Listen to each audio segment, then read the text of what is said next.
So this is apple cider vinegar with a little molasses in it. I ran out of sea salt. I'll have to get more of that, but you can see they really like this. And this is an immune booster. It helps to balance their rumen and give them some nutrition. And I have several sheep, like this dark colored one here. Like, they got to me. I had a trade.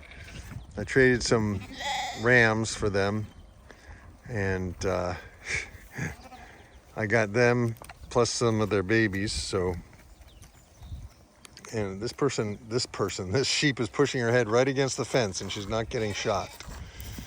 Oh, she got shocked. Okay, so sometimes it takes a little while. But I put it right next to the fence so that they can't all quite get around it, because otherwise, if it's like out in the middle where they can all get around it, it doesn't work as well, and they end up pooping in it, and I don't want them to poop in it. So that's why it's next to the fence.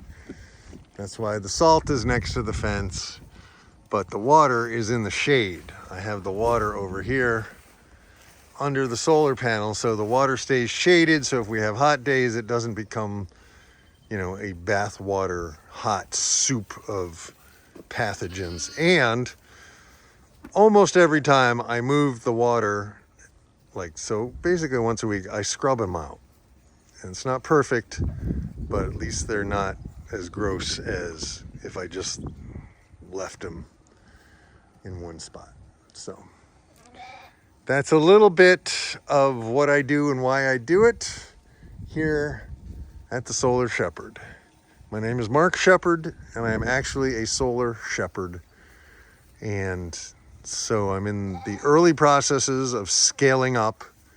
This is only my second summer in the solar fields, and I started with a bunch of sheep that were not exactly Greg Judy quality, all right?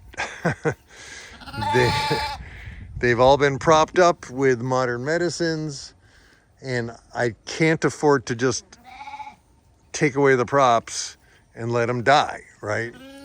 But I'm keeping an eye on the ones that thrive under my management, and the ones that don't, and the ones that don't will end up being sold or culled or sent to freezer camp in some shape or form. And I still have plenty to learn. I don't feel like I'm an expert in any shape of the word. So I'm just trying to share my experiences growing and learning as I do this thing that I've always wanted to do, which is to grow my own food and grow food for other people that is nutritionally dense and does something positive for the planet rather than just keep grinding the planet down. So that's my 3-minute and 26 second, 3-minute and change story. Peace, love, grooviness, over and out. Boom. Please like, subscribe. Please leave a comment below. Please share with somebody. And please support a local regenerative farmer, all right? Try some local lamb, all right? And the only lamb that we have in this country in the grocery store is from Australia or New Zealand. So I think there's room for us to have a domestic lamb market. And when we say lamb, we're not talking these little tiny things. We're talking an animal that's usually over 100 pounds, like that one, right?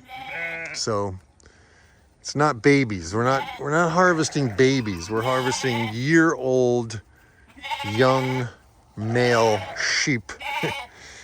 And the girls we're keeping because we need more babies. We need more mouths, and they don't have to be perfect. They don't have to be showroom quality. They just have to be hardy.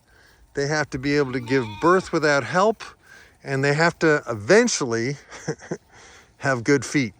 So we're still working on some of that, and that is the story. Peace, love, grooviness, over and out. Boom.